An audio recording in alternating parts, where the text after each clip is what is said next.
Hello दोस्तों, मुझे उम्मीद है कि आप सभी अच्छे होंगे। दोस्तों, आज हम डिस्कस करने वाले हैं बाय एसेट्स नॉट लायबिलिटीज। हम इसमें समझेंगे कि एसेट्स क्या होते हैं और लायबिलिटीज क्या होती हैं। ज़्यादातर लोग किन चीज़ों पे फोकस करते हैं, लायबिलिटीज पे फोकस करते हैं या फिर एसेट्स पे फोकस करते हैं। आपको क्या परचेज करना चाहिए, एसेट्स या लायबिलिटीज? हम ये सारी चीज़ों में डिफरेंट डिस्कस करेंगे और आपको भी इसके बारे में अवेयर होना चाहिए। आपको यहाँ पे दिखाई दे रहा होगा, ये है एपिसोड नंबर 10।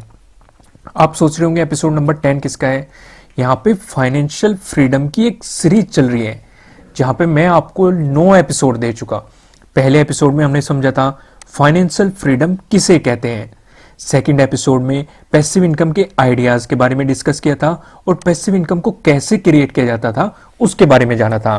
तीसरे एपिसोड में हमने सीखा था कि लाइफ गोल कैसे बनाते हैं और आपको उन्हें अचीव कैसे करना है। चौथे एपिसोड में हमने सीखा था कि फैमिली बजट कैसे तैयार किया जाता है। पांचवें एपिसोड में हमने सीखा था कि आप एक से ज्यादा मल्टीपल इनकम सोर्स कैसे क्रिएट कर सकते हैं। अगर आपने इस वीडियो को नहीं देखा तो आप जाके देख सकते हैं और अपने मल्टीपल इनकम सोर्स क्रिएट कर सकते हैं। छठे एपिसोड में हमने सीखा था कि आपको अपने ऊपर किस रूप में पैसा खर्च करना चाहिए। वो सारी चीजें आप जाके देख सकते हैं। सातवें एपिसोड में आपके पास कितने फंड होने चाहिए। फंड रिलेटेड जैसे मेडिकल फंड हो सकता है, एजुकेशन फंड हो सकता है, या फिर मैरिज फंड हो सकता है, फिर ट्रैवल फंड हो सकता है, या फिर ड्रीम फंड हो सकता है, कुछ भी।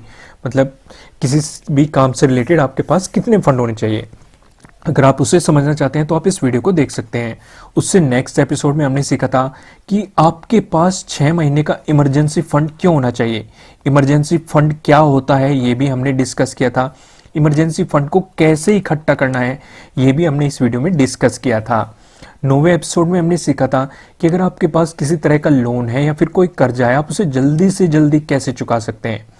अगर आपने इन 9 एपिसोड में से अभी तक कोई एपिसोड नहीं देखा तो नीचे डिस्क्रिप्शन में आपको लिंक मिल जाएगा फाइनेंशियल फ्रीडम के नाम से।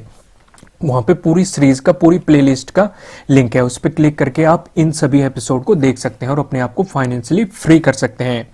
आज हम डिस्कस करने वाले हैं बाय एसेट्स नॉट लायबिलिटीज, कि आपको एसेट्स ही क्यों बाय करने चाहिए ना कि लायबिलिटीज। ये सारी चीजें हम डिस्कस करेंगे। उससे पहले हम समझते हैं कि एसेट्स क्या होता है। अगर आपको यहां पे दिखाई दे रहा होगा रेंटल प्रॉपर्टी लिखी हुई है मैंने, रेंटल प्रॉपर्टी से आपको किराया आता है। यानी कि आपने वन टाइम इन्वेस्टमेंट किया, एक बार प्रॉपर्टी को, जैसे आपने हाउस ही परचेज कर लिया और इसका आपको पर मंथ या फिर पर ईयर के हिसाब से किराया आ रहा है, तो ये क्या होगी, रेंटल प्रॉपर्टी। यानी कि आपको इसमें बस वन टाइम मेहनत करनी पड़ी और फिर लाइफ टाइम आपको पैसा मिल रहा है। फिक्स डिपॉजिट आपको, मतलब फिक्स डिपॉजिट 6 to 7% तक मिलता रहता है। यानी कि आपने एक बार बस पैसा इकट्ठा किया, मान लेते हैं 2 लाख रुपए कर लिया और इस पे आपको इतने % रिटर्न मिल रहा है। ये चीज आप समझ गए कि एक बार ही हमने इसे मेहनत की, लेकिन फिक्स डिपॉजिट हमने जब तक किया है तब तक इस पे रिटर्न मिलता रहेगा। म्यूचुअल फंड कुछ मतलब सीधे ही खरीद लेते हैं, कुछ मंथली वाइज SIP करते रहते हैं, कुछ लमसम खरीद लेते हैं। ठीक है, वो हम आगे डिस्कस करेंगे कि SIP क्या होता है, लमसम क्या होता है, मैं अलग वीडियो में आपको बता दूंगा। लेकिन म्यूचुअल फंड से आपको रिटर्न मिल रहा है। आपने वन टाइम इन्वेस्टमेंट कर दिया, अगर आपने लमसम कर रखा है, SIP कर रखे हैं, पर मंथ आप कर रहे हैं और उससे आपको एक फिक्स मतलब रिटर्न मिल रहा है। इससे आपको क्या होता है, मतलब इसमें फिक्स नहीं रहता, म्यूचुअल फंड में एक रिटर्न मिल रहा है आपको। वो पॉजिटिव भी हो सकता है, कभी कभी नेगेटिव भी हो सकता है। तो वो क्या होगा आपके लिए, एसेट्स। यानी कि आप सीधी बात ये समझो, एसेट्स वो होते हैं जहां पे आपने अपना पैसा लगा दिया और वो इंक्रीज होता रहता है समय के साथ, यानी कि घटता नहीं है। ये चीज आप समझ गए, तो वो क्या होता है हमारा एसेट्स। जैसे स्टॉक्स हैं, आपने किसी अच्छी कंपनी के स्टॉक खरीदे, आपको 2 चीजें होगी। पहली तो ग्रोथ मिलती रहेगी कंपनी में, उसका डिविडेंड आएगा, उसका भी आपको पैसा मिलेगा अगर डिविडेंड आगा, अगर उसका बोनस आगा वो भी पैसा मिलेगा। तो ये आप समझ गए, आपने वन टाइम इन्वेस्ट किया किसी अच्छी कंपनी में अपनी रिसर्च करने के बाद, क्योंकि स्टॉक मार्केट बहुत ज्यादा रिस्की होता है, तो वहां से ही इसे हम क्या कह देंगे आपके लिए, एसेट्स। आपने PPF अकाउंट ओपन कर लिया, PPF अकाउंट में लॉकिंग रहती है, आपको पता होगा 15 साल की, 7 साल के बाद आप कुछ % पैसा निकाल सकते हैं। ठीक है, ये आप अपने बैंक में जाके डिटेल में डिस्कस कर लेना। तो यानी कि मेरा कहने का मतलब क्या है कि अगर आप इन चीजों में देखेंगे, ऐसे बहुत सारे एग्जाम्पल हो सकते हैं, मैंने जस्ट कुछ एग्जाम्पल चुने हैं, इनमें आपने अपना पैसा लगाया और वो पैसा समय के साथ इंक्रीज होकर आपको अच्छे रिटर्न दे रहा है, तो उसे हम क्या कह देंगे, एसेट्स। यानी कि आपका पैसा डिक्रीज नहीं हो रहा और आपका वन टाइम इन्वेस्टमेंट है, इसमें आपने उसके बाद आपको कोई खास मेहनत नहीं करनी पड़ रही, तो ये क्या हो गए हमारे एसेट्स। अब आपको क्या ध्यान रखना है, आपको यहाँ पे 7% दिखाई दे रहा होगा। 7% का मतलब क्या है, मैं आपको बस एक चीज की तरफ ध्यान ले जाना चाहता हूं। मैंने आपको अपनी बहुत सारी वीडियो में बताया कि आपको वहां पे इन्वेस्ट करना है जहां पे आपको 7% से ज्यादा रिटर्न मिल रहा हो। इससे क्या होगा, आप इन्फ्लेशन को भी बीट कर पाएंगे और आपकी ग्रोथ भी अच्छी हो जाएगी। ये चीज आप समझ गए, बस 7% से मैं आपको बस यही याद दिलाना चाहता था। अब यहाँ पे मैं एक चीज और डिस्कस करना चाहता हूँ, रिच बाय एसेट्स। यानी कि जो रिच लोग होते हैं, जो अमीर लोग होते हैं, वो एसेट्स परचेज करने पे फोकस लगाते हैं, ना कि लाइबिलिटीज पे, क्योंकि उनका पैसा ही उनके लिए पैसा बनाता है। तो इसलिए हमें एसेट्स पे ज्यादा फोकस करना चाहिए। पर लेकिन ज्यादातर आम लोग दूसरे लोगों को दिखाने के लिए लाइबिलिटीज पे ज्यादा फोकस कर देते हैं और अपना पैसा उन पे लगा देते हैं। लाइबिलिटीज पे खर्च करने के क्या नुकसान होते हैं, इस वीडियो को देखते रहिए, हम आगे डिस्कस कर लेंगे। यहाँ पे अब हम समझते हैं लाइबिलिटीज क्या होती है। सीधे शब्दों में समझे तो हमने एसेट्स क्या समझा था, हमने अपना पैसा लगा दिया और हमारा पैसा समय के साथ इंक्रीज हो रहा है, वो क्या था, एसेट्स। वहीं अगर लाइबिलिटीज की देखिए, अगर हमने अपना पैसा लगा दिया तो वो समय के साथ डिक्रीज होना शुरू हो जाता है, इसे क्या कहते हैं हम, लाइबिलिटीज। फॉर एग्जाम्पल आपको यहां पे दिखाई दे रही होगी कार, बाइक और अदर व्हीकल। आपने कार परचेज की, मान लेते हैं आपने 10 लाख रुपए की कार परचेज की, शोरूम से नीचे उतरते ही ये अगर आप वहीं पे सेल करोगे तो ये कम से कम 9,50,000 की हो जाएगी, ठीक है, क्योंकि वहीं पे प्राइस घटनी शुरू हो जाती है। और फिर इसमें अदर कॉस्ट भी आती है, आप इसकी सर्विस कराओगे, मेंटेनेंस कराओगे, पेट्रोल या डीजल का खर्चा जिस पे भी आपने ये गाड़ी परचेज की है, कुछ एसेसरीज लगाओगे। यानी कि आपने अपना पैसा भी लगाया, साथ में आपको अपना पैसा और देना पड़ रहा है। और समय के साथ अगर लंबे टाइम में अगर आपने 5 साल चला ली ये गाड़ी, अगर आपने 5 साल चला ली, 5 साल के बाद बेचने जाओगे तो ये 10 लाख की नहीं बिकेगी, ये कितने की बिकेगी, 5 लाख की, 2 लाख की या फिर 1 लाख की। मतलब इसका समय के साथ प्राइस घटता रहेगा, ये चीज आप समझ गए। वहीं अगर आप 10 लाख रुपए का मान लेते हैं कोई आपने प्लॉट ले लिया, तो इसकी समय के साथ वैल्यू इंक्रीज हो जाएगी। हो सकता है ये 10 साल बाद, वहाँ पे आप इसे 10 साल में बेचने गए तो 10 साल बाद इसकी वैल्यू 10 लाख से मतलब 20 लाख हो जाए या फिर 25 लाख हो जाए, डिपेंडिंग ऑन लोकेशन। ये जरूरी नहीं आपने स्टॉक परचेज कर लिया, आपने एफडी करा लिया, एफडी का सभी को पता है, अगर आपने 10 लाख की एफडी करा ली आपको 6 to 7% तक इसमें ब्याज मिलता है। हर बैंक का अलग अलग हो सकता है और समय के साथ ही बदल भी सकता है, ये कोई फिक्स आंकड़ा नहीं है। तो इसके हिसाब से आप 10 साल का रिटर्न लगाओगे तो आपका पैसा इंक्रीज हो जाएगा, आपने 10 लाख लगाए थे इंक्रीज हो जाएगा। लेकिन लाइबिलिटीज में क्या होता है, आपका पैसा, आपने जो पैसा लगाया वो घटना शुरू हो जाता है पैसा लगाते ही। जैसे आप इलेक्ट्रॉनिक्स का ले लो, आपने मोबाइल परचेज किया, मोबाइल अगर मान लो आपने 20,000 रुपए का परचेज किया, तो वो समय के साथ जब आप 1-2 साल में उसे बेचने जाओगे तो शायद वो 2,000 का ही रह जाए या 5,000 का ही रह जाए, ठीक है, या कोई उसे परचेज ही ना करे। तो समय के साथ इसकी वैल्यू घटती है लाइबिलिटीज की, और लोग लाइबिलिटीज पे ज्यादा फोकस करते हैं क्योंकि वो दिखाना चाहते हैं, शो ऑफ करते हैं कि भाई हमारे पास ये भी है या वो भी है। जैसे आपने कपड़ा खरीद लिया, कपड़े महंगे से महंगे खरीद लिया, आपने शॉपिंग कर रहे हो, तो आपका पैसा आपने जो लगाया वो लग गया और वो तुरंत घट गया, क्योंकि आप उस कपड़े को बेच भी नहीं सकते दोबारा से किसी को, क्योंकि वो पुराना हो जाएगा। अगर आपने उसे पहन लिया तो बिक तो जाएगा पर लेकिन बहुत ही सस्ता बिकेगा, या फिर कोई उसे परचेज ही नहीं करे कि भाई ये तो आपने पहन रखा है, इस्तेमाल कर रखा है। तो इस चीज को ध्यान से समझो कि आपको क्या नुकसान उठाने पड़ रहे हैं लाइबिलिटीज में। एसेट्स में आपको फायदे हैं, आपने वॉच परचेज कर ली, यहाँ पे बहुत सारे एग्जाम्पल है, आपने वॉच परचेज कर लिया, फिर शूज परचेज कर लिया, ऐसे बहुत सारे एग्जाम्पल हो सकते हैं लाइबिलिटीज के। बस आपको लाइबिलिटीज को पहचानना कैसे है कि अगर आपने अपना पैसा लगा दिया तो वो लगाते ही घटना शुरू हो जाएगा, वो क्या है, हमारी लाइबिलिटीज, ठीक है, जिसके में हमें ज्यादा फोकस नहीं करना चाहिए। देखो मैं ये नहीं कह रहा कि आप कपड़े ना पहनो या फिर परचेजिंग मत करो, मतलब जो जरूरी है, इंसान की बेसिक नीड होती है रोटी, कपड़ा और मकान, ठीक है। ये चीज़ें बेसिक ज़रूरतें होती है, अपनी बेसिक नेसेसिटी को पूरी करो। मैं आपको फैमिली बजट की आपको वीडियो देखनी चाहिए। फैमिली बजट में मैंने डिटेल में समझाया है इंसान की नीड को भी, और उनकी विशेज होती है जो वांट होती है वो समझाई है, और ओवर स्पेंडिंग समझाया है। ये 3 चीज़ें मैंने उसमें डिटेल में समझाई है। आप मेरे जो फैमिली बजट वाली वीडियो है प्लेलिस्ट में जाके वो वीडियो देखिए, नीचे डिस्क्रिप्शन में आपको लिंक मिल जाएगा, वहाँ पे आप इसे डिटेल में समझ पाएंगे।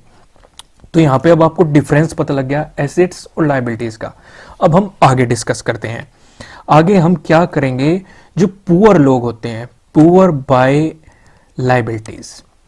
अब इससे पहले हमने क्या देखा था, रिच बाय एसेट्स, और यहाँ पे क्या है, पुअर बाय लायबिलिटीज। यानी कि जो गरीब लोग होते हैं वो अपने आप को रिच दिखाने के लिए लायबिलिटीज पे फोकस करते हैं, जो कि उन्हें नहीं करना चाहिए। अगर रिच बनना है तो पहले अपने एसेट्स इंक्रीज करो और फिर आप अपना उन पैसे को यहाँ पे लगा सकते हैं। मैं आपको एक एग्जांपल बताता हूँ। मान लेते हैं कि आपने, एक आदमी ने, 2 आदमी है, 1 और 2। इस इंसान ने 10 लाख का एक प्लॉट परचेज किया, वहीं दूसरे इंसान ने 10 लाख की एक गाड़ी परचेज की। इसके प्लॉट की वैल्यू इंक्रीज होनी शुरू हो जाएगी और इसकी गाड़ी की वैल्यू डिक्रीज होनी शुरू हो जाएगी। ये क्या है, एसेट्स, और ये क्या है, लायबिलिटीज। ये चीज आप समझ गए। अब मान लेते हैं इसे भी गाड़ी परचेज करनी थी, इसे भी गाड़ी परचेज करनी थी। 5 साल बाद, 5 साल बाद हम बात करते हैं 5 ईयर्स में, ठीक है, ये भी 5 ईयर्स में। 5 ईयर्स में इसके प्लॉट की वैल्यू हो गई 15 लाख मान लेते हैं, और इसकी गाड़ी की वैल्यू लगभग 5 to 6 लाख ही रह जाएगी, ठीक है, 5 to 6 लाख। आप देख लेना 5 साल में काफी वैल्यू डिक्रीज हो जाती है। अब जो यहाँ पे ये जो आपको दिखाई दे रहा होगा, ये इंसान अगर इसे सेल कर देगा तो इसे 5 लाख का प्रॉफिट है, अगर आपको दिखाई दे रहा होगा। इससे कोई लॉस है 5 लाख का। ये मतलब 10 लाख भी है इसके पास, और अगर ये चाहे तो 5 लाख में कोई गाड़ी भी परचेज कर सकता है। यानी कि मैं आपको क्या बताना चाहता हूं, आप सीधे ही लायबिलिटीज मत परचेज करो। मैं आपको ये नहीं कह रहा कि आपको गाड़ी नहीं खरीदनी है, लेकिन पहले जो आपके पास पैसा है उससे एसेट्स परचेज करो, और एसेट्स से आपको जो प्रॉफिट हुआ है उस प्रॉफिट से आप लायबिलिटीज परचेज कर सकते हो। यानी कि आपका पैसा, इस इंसान के पास 10 लाख रुपए भी आ गए और 5 लाख का प्रॉफिट आ गया, इसने इस 5 लाख से कोई भी अपनी लायबिलिटीज परचेज कर ली। हो सकता है एक अच्छा मोबाइल खरीद लिया, अच्छी बाइक खरीद ली, अच्छी कार खरीद ली, या फिर शॉपिंग कर ली, जो भी इसकी चीजें हैं। तो यानी कि आपको अपने पहले पैसे को काम पे लगाना है और उससे एसेट्स परचेज करने हैं, और फिर उस पैसे से आपको लायबिलिटीज परचेज करनी है। ये चीज आप समझ गए, यही मैं समझाना चाहता था। अब आगे बढ़ते हैं। अब क्या होता है, वॉरेन बफे के बारे में आप सब जानते होंगे। उन्होंने क्या कहा है, यदि आप उन चीजों को खरीदते हो जिनकी आपको जरूरत नहीं है, ध्यान से समझो, जिनकी आपको जरूरत नहीं है, अगर आप उन चीजों को परचेज करते हो तो जल्दी आपको उन चीजों को भी बेचना पड़ेगा जिनकी आपको जरूरत है। ये चीज आप समझ गए मैं आपको क्या कहना चाह रहा हूं। जैसे अगर आप गाड़ी परचेज कर रहे हो और आपको उसकी जरूरत नहीं है, तो इसका एक्सपेंसेस इतना आ जाएगा कि आपको वे चीजें भी बेचनी पड़ जाएगी जिनकी आपको जरूरत है, क्योंकि इसके साथ बहुत सारे खर्चे आते हैं। आपके पेट्रोल का खर्चा आएगा, मेंटेनेंस का खर्चा आएगा, या फिर एसेसरीज का खर्चा आएगा, या फिर इसकी सर्विस का खर्चा आएगा। मतलब बहुत सारे खर्चे आपके साथ जुड़ जाएंगे। अब हम समझते हैं रैट रेस से बाहर निकले। बहुत सारे लोग रैट रेस में लगे हुए हैं। रैट रेस में मतलब जैसे कि पड़ोसी ने नई कार ले ली तो भाई हम भी परचेज कर लेते हैं, हम उनसे कम है क्या, या हम भी दिखाएंगे कि हमारे पास पैसा है, ये तरीका। रिश्तेदार घूमने जा रहे हैं तो हम भी घूमने जाएंगे भाई, हम भी उन्हें दिखाएंगे कि भाई हम भी बाहर घूम सकते हैं, ट्रैवलिंग कर सकते हैं, हमारे पास भी पैसा है। पड़ोसी हर रोज बाहर खाना खा रहे हैं, वो लंच के लिए जा रहे हैं, डिनर के लिए जा रहे हैं, या फिर ब्रेकफास्ट बाहर कर रहे हैं, तो हम भी दिखाएंगे कि भाई हम भी बाहर जा सकते हैं, हम भी रोज उन्हें मतलब शो ऑफ करेंगे। पड़ोसी हर रोज शॉपिंग करके आ रहे हैं तो भाई हम भी शॉपिंग के लिए जाएंगे। यानी कि इसी तरह के बहुत सारे एग्जाम्पल हो सकते हैं। आपको रैट रेस में बिल्कुल भी नहीं लगना है कि सामने वाला जो कर रहा है उसे करने दो, उससे कोई फर्क नहीं पड़ता। आपको सिर्फ फोकस लगाना है, अपने पैसे को एसेट्स में लगाना है, और एसेट्स से आपको जो प्रॉफिट आएगा इस प्रॉफिट से आप उसे मतलब लाइबिलिटीज़ परचेज कर सकते हैं अगर आपको ज़रूरत है तो। अगर लाइबिलिटीज़ की ज़रूरत नहीं है तो इस प्रॉफिट को आप फिर से एसेट्स में लगा सकते हैं और किसी और दूसरे एसेट्स को परचेज कर सकते हैं। यानी कि आप अपने के पास जो पैसा है आपको उसे ग्रोथ में लगाना है, न कि उसे कम करना है। ये चीज़ आप समझ गए। बस मैं आपको यही समझाना चाहता था कि दूसरे जो भी कर रहे हैं करने दो, आपको उस तरीके से बिल्कुल भी नहीं चलना। अब हम यहाँ पे एक एग्जांपल लेते हैं। रेंटल प्रॉपर्टी है, किसी ने मतलब मान लो आपने रेंट कोई प्रॉपर्टी परचेज कर ली, उसका आपको मंथ में रेंट आ रहा है या फिर ईयर में रेंट आ रहा है। वहीं एक इंसान ने कार परचेज कर ली, ठीक है, ये मैं आपको पीछे भी समझा चुका। इसने जो पैसा लगाया उसका पैसा इंक्रीज हो रहा है, वहीं कार वाले ने जो पैसा लगाया उसका पैसा डिक्रीज हो रहा है। तो आपको क्या करना है कि आपको एसेट्स में पैसा लगाना है और इससे जो प्रॉफिट आ रहा है, ये आपकी जो मंथली इनकम आ रही है या फिर ईयरली इनकम आ रही है, डिपेंडिंग ऑन लोकेशन के हिसाब से अलग हो सकती है। हो सकता है अगर आपने सिंपल घर परचेज किया है, आपने उसे रेंट पे दिया है, आपका मतलब 5 to 10 के किराया हो सकता है पर मंथ का, या फिर आपने किसी इंडस्ट्रियल मतलब चीज़ों को परचेज किया है तो 60K भी हो सकता है। डिपेंडिंग ऑन आपकी लोकेशन क्या है उसके हिसाब से हो सकता है, मतलब 10K to 50K भी हो सकता है या 60K भी हो सकता है, इस बीच वेरी भी कर सकता है डिपेंडिंग ऑन आप अपनी प्रॉपर्टी किसे रेंट पे दे रहे हैं। क्योंकि अगर आप किसी बिजनेस क्लास को दोगे तो डेफिनेटली आपका किराया होगा, कोचिंग के लिए दोगे तब किराया होगा, स्कूल के लिए दोगे या फिर किसी दुकान को दोगे, क्योंकि एक सिंपली जो दुकान होती है उसका किराया महंगा होता है एक सिंपल घर में रहने वाले से। ये चीज़ आप समझ गए। तो उस पर डिपेंड करता है कि आप अपनी प्रॉपर्टी किसे रेंट पे दे रहे हो, और आपको इस प्रॉफिट से आप ये परचेज कर सकते हो, लेकिन आपको सीधे ये ही परचेज नहीं करनी है। मैंने आपको अभी पीछे समझाया, हम इस पर ज़्यादा टाइम नहीं लगाते, हम आगे बढ़ते हैं। तो अब मैं आपको कुछ और बताना चाहता हूँ। जैसे हमारी लाइबिलिटीज़ होती है, कभी कभी हमारी जो हमारे एसेट्स होते हैं वो लाइबिलिटीज़ बन जाते हैं। कैसे? जैसे आपने घर परचेज कर लिया तो ये क्या है, ये एक तरह का एसेट्स है, और यहाँ पे आपको जो इससे किराया आ रहा है, जो रेंटल इनकम है, वो कम है इसकी ईएमआई से या इसके मेंटेनेंस चार्जेस से। मेंटेनेंस चार्जेस क्या हो सकते हैं? आपको इस पे पेंट भी करना पड़ेगा, कुछ जो टूट फूट होगी उसे भी सुधारना पड़ेगा, प्लम्बर को लाना पड़ेगा, कभी कोई चीज़ प्रॉब्लम आ जाए या फिर कोई सामान टूट जाए, मतलब बहुत सारे इसके मेंटेनेंस चार्जेस हो सकते हैं। आपने इसे ईएमआई पे परचेज किया है, तो यानी कि ये आपका एसेट्स नहीं रहा। आपको दिखाई दे रहा है, अभी मैंने आपको क्या, रेंटल प्रॉपर्टी एक एसेट्स है, पर लेकिन वो एसेट्स किस रूप में है, जब उससे जो आपकी इनकम आ रही है वो मतलब उससे ज्यादा है जितना आपने उसमें पैसा लगाया है, तो आप उसे एसेट्स कह सकते हैं, नहीं तो आपके लिए वो लाइबिलिटीज ही बन जाएगा। क्योंकि आपने इसे ईएमआई पे अगर परचेज किया और प्लस इसके maintenance charges, EMI plus maintenance charges, वो इतने ज्यादा होंगे कि उससे कम इसकी इनकम ही है, इससे जो आपको किराया मिल रहा है, तो आपकी लाइबिलिटीज क्या आ रही, ये तो लाइबिलिटीज बन गई, आपके एसेट्स नहीं रहा, क्योंकि आपको अपनी जेब से पैसे देने पड़ रहे हैं। ये चीज आप समझ गए। तो आपको ये भी ध्यान रखना है कि आप कोई एसेट्स परचेज कर रहे हैं, उसकी लोकेशन क्या है, वहां से आपको उससे क्या आपको रिटर्न मिल रहे हैं, आपको रिटर्न भी देखनी है। कई बार ऐसा होता है आपने किसी स्टॉक को परचेज किया और वो डूब गया, तो वो आपकी लाइबिलिटीज में आ गया। अभी मैंने आपको समझाया कि स्टॉक एसेट्स था, लेकिन वो आपकी लाइबिलिटीज बन गई क्योंकि उसने आपके पैसे को डिक्रीज कर दिया। तो आपको एसेट्स में पैसा लगाने से पहले सारी चीजों पे फोकस करना है और सारी चीजों को समझना है और पूरे दायरे को समझना है। ये चीज आप समझ गए, इससे आपको बेनिफिट मिलेगा ज्यादा, आपको मतलब अपने एसेट्स बनाने में एक प्लस पॉइंट मिलेगा। इस चीज को आपको ध्यान में रखना है। अब कुछ भी एग्जांपल हो सकता है, आपने प्लॉट परचेज कर लिया, उससे आपको कोई खास रिटर्न नहीं आ रहा, या फिर हाउस, सोफ या गोल्ड या स्टॉक, कोई भी एग्जांपल हो सकता है। अगर आपको उससे इसकी वैल्यू से ज्यादा रिटर्न नहीं मिल रहा, तो वो आपका एसेट्स नहीं रहा, वो एक लाइबिलिटीज बन चुका। ये चीज आपको ध्यान में रखनी है किसी भी एसेट्स को परचेज करने से पहले। ये सबसे ज्यादा इंपॉर्टेंट पॉइंट था इस चीज का, आपको इस चीज को दिमाग में रखना है, तभी आपको बेनिफिट मिलेगा। अब आपको क्या करना है मैं समझा चुका, आपको एसेट्स बाय करने हैं, ना कि लाइबिलिटीज। आप समझ गए होंगे कि लाइबिलिटीज क्या होती है, एसेट्स क्या होती है। तो हमें अपने एसेट्स में पैसा लगाना है, क्योंकि हमारा जो पैसा एसेट्स में लगेगा वो पैसा इंक्रीज ही होगा, जो पैसा हमारा लाइबिलिटीज़ में लगेगा वो डिक्रीज ही होगा।